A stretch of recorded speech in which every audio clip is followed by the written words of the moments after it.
What's up, guys? Saigon Starkai here, and Kevin Durant is now a Houston Rocket. All right, the Phoenix Suns traded Kevin Durant to the Houston Rockets, and in return, they received Jalen Green, Dillon Brooks, the 2025 number 10 pick, and 5 second-round picks. All right, now I'm mainly going to be focusing on the Houston Rockets and Kevin Durant in this video, mainly because, Kevin Durant is Kevin Durant, all right, and I have him currently over all of the players the Phoenix Suns just received, and yes, including the number 10 draft pick and the 5 second-round draft picks. All right, only because, Kevin Durant right now is still an amazing scorer. He can get rebounds. He can, pass the rock. Right, he's just basically a very balanced small forward, power forward. And, as of right now, Jalen Green is not at his peak. He's still 23, and Dillon Brooks isn't obviously the greatest. He's, only 29 years old. But I will say this, though. The Phoenix Suns definitely won this trade in the long run, only because of the amount of picks they got, and because, like I said, Jalen Green is 23 years old, right, and he's averaging 21 points, 4 rebounds, and 3 assists, and he's shooting 42% from the field goal. I will say, though, he is a little bit inconsistent.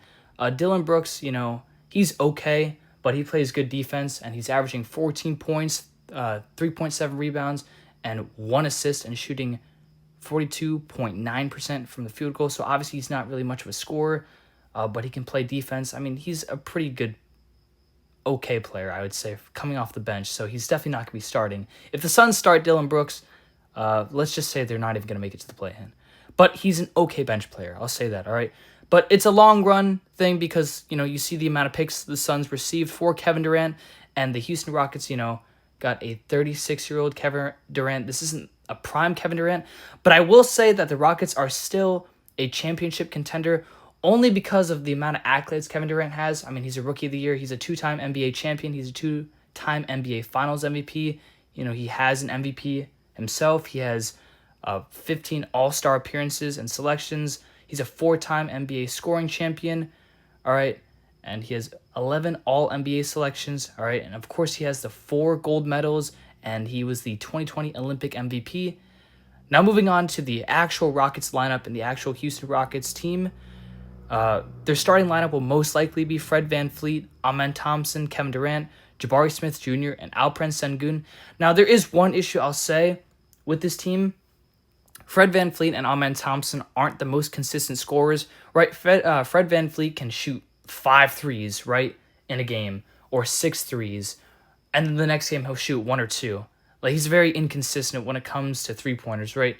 As of right now, he's averaging 14 points, 3 rebounds, and 5 assists, shooting 37.8 field goal percentage, which is kind of terrible, compared to everybody else I just listed before him. But, it's not the greatest, but he can still give you at least 15 points. Amen Thompson, right? He's only 22 years old, and he's already averaging 14.1 points, 8.2 rebounds, and 3.8 assists, and shooting 55% field goal percentage, which is actually really decent for a 22-year-old.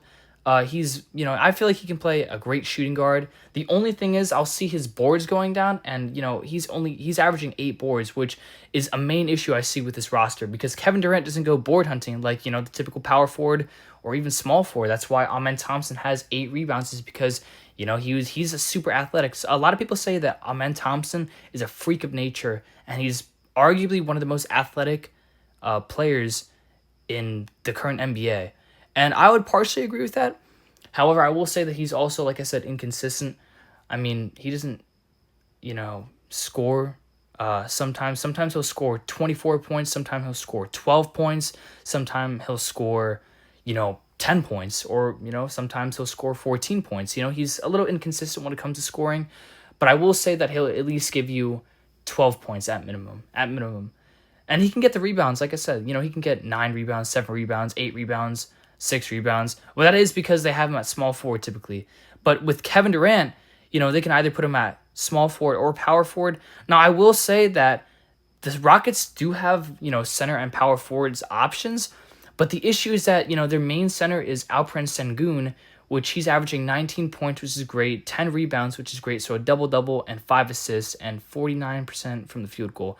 So he's obviously doing decent. He was their main option besides Jalen Green. It was Jalen Green or Alperen Sengun. I would choose Sengun because he was averaging a double-double, and Jalen Green was just too inconsistent, in my personal opinion. Jabari Smith Jr. Now, the thing about Jabari Smith Jr. is that he averages 12.2 points and 7 rebounds and 1 assist, and he's shooting 43.8% from the field goal, which isn't crazy when it comes to scoring, but he can get you boards. And he is 6'10", so he's either this. I don't think that Kevin Durant is actually 6'10". I think he is 7 foot as well, but he has him listed as 6'10". But regardless, Jabari Smith Jr. is 6'10", so I can see why they put him at power forward. However, they could also do Sengun at power forward and Steven Adams at center, because Steven Adams is only 31 years old. However, he's averaging 4 points and 6 boards and 1 assist, but he is shooting 54% from the field goal, which, like I said, it isn't crazy because he's not really taking the shots. However, I will say that he can definitely get the boards and set some amazing screens, and he's a great playmaker. I think that he needs to pass the rock a little bit more, obviously, if he's only averaging 1 assist, but that's because he was a bench player, really. He was an active bench player, and I feel like if he's in the starting lineup, consistently, he can definitely get them assists up and them boards up, because, like I said, Steven Adams isn't too old. He's 31 years old. That's not, I understand that's a little bit older for a center, but he can still definitely get into the paint. He can still play aggressive, you know what I'm saying? Like, he's only 31 years old, and he's, almost 7 foot as well, too. So he can definitely get the boards. So that's my main issue with this starting lineup, is the fact that they're going to struggle with boards because Kevin Durant and Amen Thompson and Fred VanVleet and Alperen Sengun are all great scorers. And it depends on who's going to be in the paint more frequently. Obviously, the centers are going to be in the paint more frequently. And that's why I say start Steven Adams possibly at center, because he's a great, for setting screens and getting the boards and boxing out people. And, he has the weight, too. He's 265 pounds and basically 7 foot. So it's he can definitely get the boards. Sengun, though, I don't know. Sengun, like I said, is averaging a double-double. He doesn't weigh as much as Steven Adams. He's weighs about 245 pounds, which is pretty decent for a center or power forward. But I don't know. I don't know where they're going to have Kevin Durant, Amen Thompson. Amen Thompson can play small forward, and they can put Kevin Durant at power forward. But who they're going to have at shooting guard, I'm not sure, because I don't really know the other guards on the Rockets. I do know they also have Jeff Green, which he's 6'8", so he could play, power forward.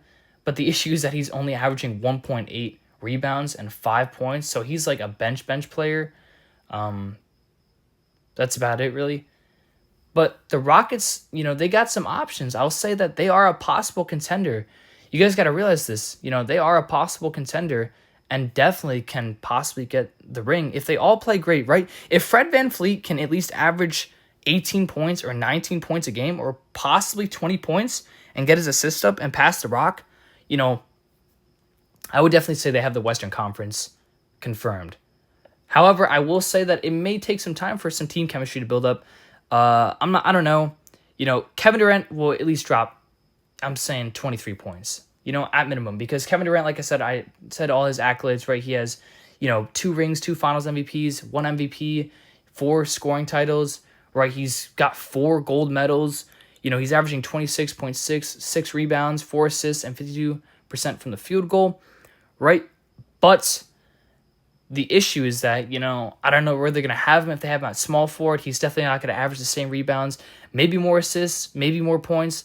But, he's 36 years old, and, there's a lot of athletic small forwards out there, a lot of athletic shooting guards. The first person that comes up to mind is Anthony Edwards. He can play small forward, he can play shooting guard, he can play point guard. There's even Jimmy Butler. And then there's a couple other people as well. Even LeBron James. LeBron James is averaging, 25 points, 24 points as well. So he's another matchup for Kevin Durant. There's Donovan Mitchell. He's a shooting guard and small forward. He can play point guard as well, of course, because he's a guard. And he can also, like I said, play small forward. There's Jalen Williams or Lou Dort as well. They just won the championship today. So there's just a lot of, very active and very young small forwards I could just see outpacing and outspeeding Kevin Durant when it comes to being a small forward, rather than power forwards who play a little bit more bulkier or whatnot. And Kevin Durant with his height, the first person that comes to mind when I think of power forward is also LeBron James, or you got Zion Williamson, who's 6'6", right? So there's a lot of mix-ups in power forward, which Kevin Durant has a lot of, advantages because he's, 6'10", 6'11", or 7 foot, 240 pounds, right? And he can move like a guard. So he's got a lot of advantages at power forward. But like I said, I don't know who they would put at guard. Let me know how you guys feel about this trade. I think that the Houston Rockets could be contenders, right? And you may disagree with me, but you also got to think that nobody thought the Indiana Pacers would make it to the finals. I understand that the Bucks were injured, of course, so they were going to win that first round, most definitely because Damian Lillard was not playing like himself, and Giannis is the only one playing consistent in scoring, of course. The second round, you could argue that Darius Garland wasn't healthy, Evan Mobley wasn't healthy, and Jarrett Allen wasn't playing like himself either. But you also got to think that, regardless of when they were playing, the Cavs were the number one seed. They had Donovan Mitchell, who was an MVP contender. They had the DPOY, Evan Mobley. Jarrett Allen, I believe, was also an MVP contender somehow. Darius Garland did play decent during the regular season. In the postseason, that's a different story. But regardless, though, they still beat them. And then in the third round, they played the New York Knicks, which the Knicks honestly just didn't shoot their shots. They just missed shots. That's on them. I understand that Cat wasn't exactly the healthiest, but he still played decent, I'd say. He still played, like the series was on the line. He played decent. Jalen Brunson he was playing decent too, but sometimes he would just chuck up the most random shots. So, there was no excuse for the New York Knicks. They just lost that series because the Pacers were the better team. They had better team chemistry. But my point is, though, that the Pacers were just playing basketball. They didn't have a superstar. They didn't have a big three. They didn't have, all-stars on their team, right? They weren't a massive franchise where they had, millions and millions of dollars to throw away. They're a small market team, you know what I'm saying? So nobody expected the Indiana Pacers to make it to the finals other than the Indiana Pacer fans. So what I'm trying to say is that the Rockets are definitely a possible contender as of right now because they still have a young roster other than Kevin Durant. They still have amazing scoring regardless because Kevin Durant is an amazing scorer. Like I said, he's averaging 26 and 6 points. So he's going to score points regardless, right? Now, I will say I don't know how long he's going to be staying on the Houston Rockets only because he's 36 years old, and I don't know if he's going to be as athletic as LeBron James when he's 40 years old, right? We've been, kind of like spoiled with how LeBron plays at 40 years old, and he's going to 41 this year. So I don't honestly, number one, I don't know how long LeBron's going to stay in the league. Number two, Kevin Durant isn't LeBron James. He's different height. He's played for different teams, different college. Of course, LeBron didn't even go to college. Different style as well. Kevin Durant plays like a guard, while LeBron I feel like he plays a very dominant small forward. That's how I would describe LeBron James. Like LeBron James has a bag and so does Kevin Durant, but their skills are different. So it's different, and I don't know how long Kevin Durant will be staying on the Rockets. I'll say 2 years. I'll say he's probably going to retire at 38. If he goes to 40 years old and he stays on the Rockets till he's 40, that's cool. Maybe he'll get a ring by then with the Houston Rockets. However, as of right now, do I think that they'll be, the number one contender for the chip next year? Not at all, but do I think that there's a possibility that these guys can absolutely get a ring? Absolutely, 100%. Like I said, give it time for them to build team chemistry. Give it time for them to all hone in their skills and actually lock in and try. And, hopefully they do because they're getting paid millions of dollars to do this. You would think that they would absolutely try, but I know there's some players that don't give it their all. But if Fred VanVleet can at least average 18 points or 20 points and a couple more assists and shoot threes more consistently rather than shooting on and off from 3-point, right? And Amen Thompson stays athletic and none of the starting five get injured or none of the key bench players get injured. Or like I said, they could start, Alperen Sengun at power forward or Steven Adams at center. Or, they can start this starting lineup that I have the picture right here. But, have Steven Adams as an active sixth man. Or, I don't know. But I will say that the Houston Rockets are definitely a contender for the championship next year and for the next 3 years, at least at minimum, unless Kevin Durant leaves in 2 years or 1 year. Hopefully he doesn't, go ring chasing to another team right after 1 year on the Houston Rockets. I don't think he would. However, I'm not Kevin Durant, so that's his choice. But I will say, though, like I said, for the past however many minutes, this is definitely a contending team for the championship or at least the Western Conference Finals. And I most definitely think that this team will at least have a positive record, 100%. Oh, and it's definitely better than, the Bradley Beal, Devin Booker, and Kevin Durant Suns, because that team was horrible. They didn't even make the play-in. They were a terrible team. Terrible team. Like, even at their best, they were a mediocre team, a very mediocre team. You know what I'm saying? Like, I don't know. I've just never been a Suns fan. I only really like Amari Stoudemire and Steve Nash when it comes to Suns players. And, yeah, Devin Booker's okay. But like I said, Kevin Durant's, a 36-year-old, possibly small forward or power forward that can definitely cook up. Even though, he's 36 years old, he's still going to give you at least 23 points. But like I said, the Suns won in the long term because of the amount of picks they got. And, of course, Jalen Green is only 23. And like I said, he's averaging 21 points, 4.6 rebounds, 3.4 assists. And that field goal percentage has to go up most definitely if he wants to, help the Suns get a better record. Because they were 36 and 46 this year.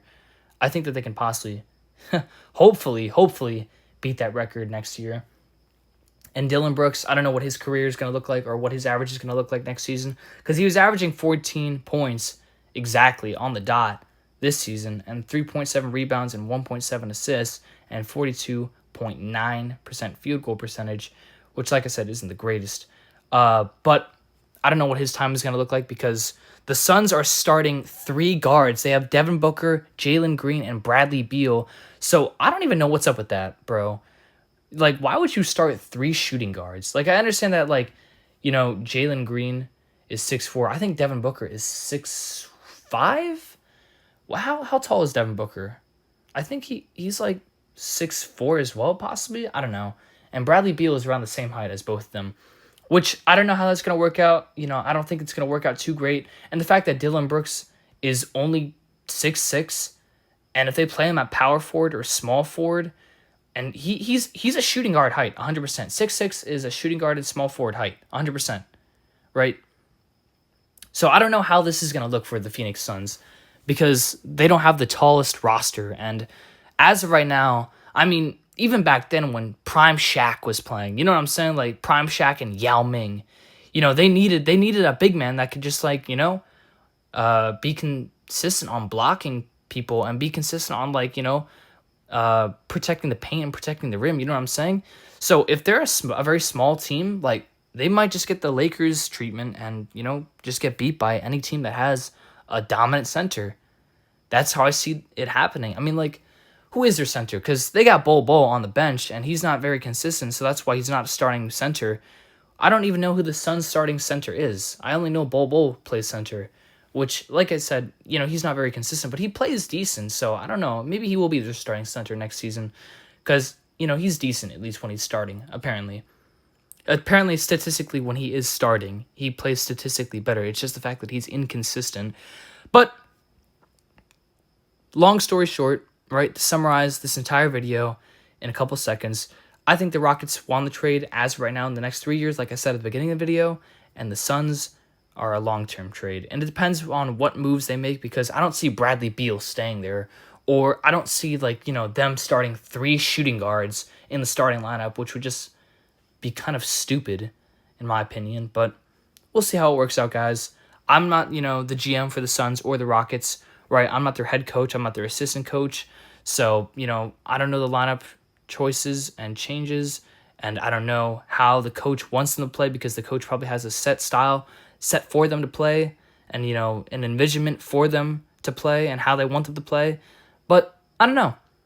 In my opinion, like I said, the Houston Rockets won this trade in the short term, or at least as of right now, and they are possible contenders. Let me know if you think that the Suns are contenders or the Rockets are contenders. Let me know your guesses on what their record's going to be. Will the Suns beat their 36 and 46 record, and will the Rockets beat their 52 and 30 record? They were the second seed in the West. I remember that now, actually. They're the second seed in the West this year. But we'll see. Thanks for watching, guys, and let me know what you guys think. Like I said in the comments. Let me know, okay? See you in the next video.